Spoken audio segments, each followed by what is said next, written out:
ہے یہ فورس میں جنرال ضرور تھا یہ دوسرا ملے تھے اشلا کہ میں قانون دانے کی ملے تھی تو اس کو گردیاں نہ سیدھی کرنے میں جنرل مشاہ پہ جنرل عزیزہ ملے تھے اس طرح پہاڑی ہوتی یہی بات میں آپ سے کہوں.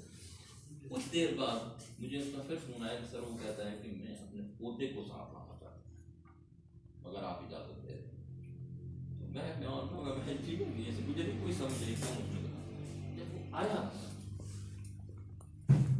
آیا تو اس کے تو پوتا بھی تھا اس نے تعارف کرایا میرا پوتا اپنا اپنا.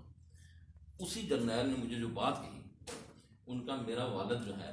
یہ پہلے ادھر انڈیا میں رہ کے آیا برٹش فورس میں ہوتا تھا وہ. اس نے مجھے سنایا کہ آپ لوگوں کا جو کلچر ہے ہمارا پہاڑ والوں کا کلچر ہے وہ یہ ہے کہ جب گھر میں کوئی بڑا آدمی آتا ہے مہمان آتا ہے آپ پتہ ہے کیا اب وہ مہمان ہے نا پڑا آتا ہے وہ اندر ہے بڑا یا ادھر کرا یا کرتے ہیں نا یہ پیچھے ہٹ رہے کرتے ہیں کہ نہیں یہ فطرت ہے ہماری. ان کا ہمارا کلچر یہ ہے کہ جب کوئی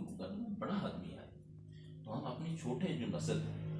اس کو کہتے ہیں تیار ہو جاؤ اس بندہ آ رہا ہے اس کو اٹھنا بیٹھنا دیکھنا اس کی بات سننی ہے. ہماری یہ ہوتی ہے کہ ہم ان کی تربیت کر رہے ہیں اور یہ ہم اس لیے کرتے ہیں کہ ہماری ذمہ داری ہے کہ ہم اپنا ورثہ جو ہے جو کچھ ہم نے سیکھا ہے ان تک پہنچائیں کیونکہ یہ ہمارے پاس قرضہ ہے اور اس قرضہ ہماری اس نسل کو ہمیں ادا کرنا چاہیے تاکہ کل یہ بڑی سوچ والے ہو سکے.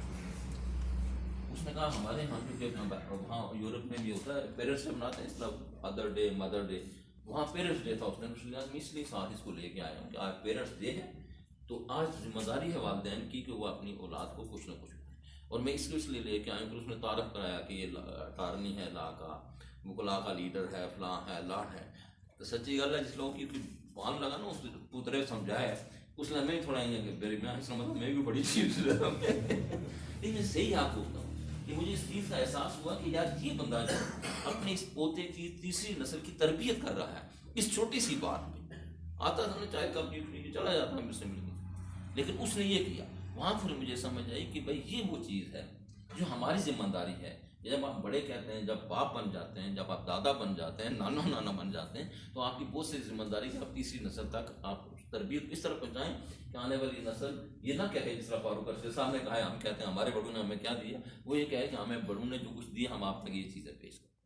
اور اس حوالے سے یہ آپ کی جو ویلفیئر ایسوسیشن ہے اس کا بھی اس میں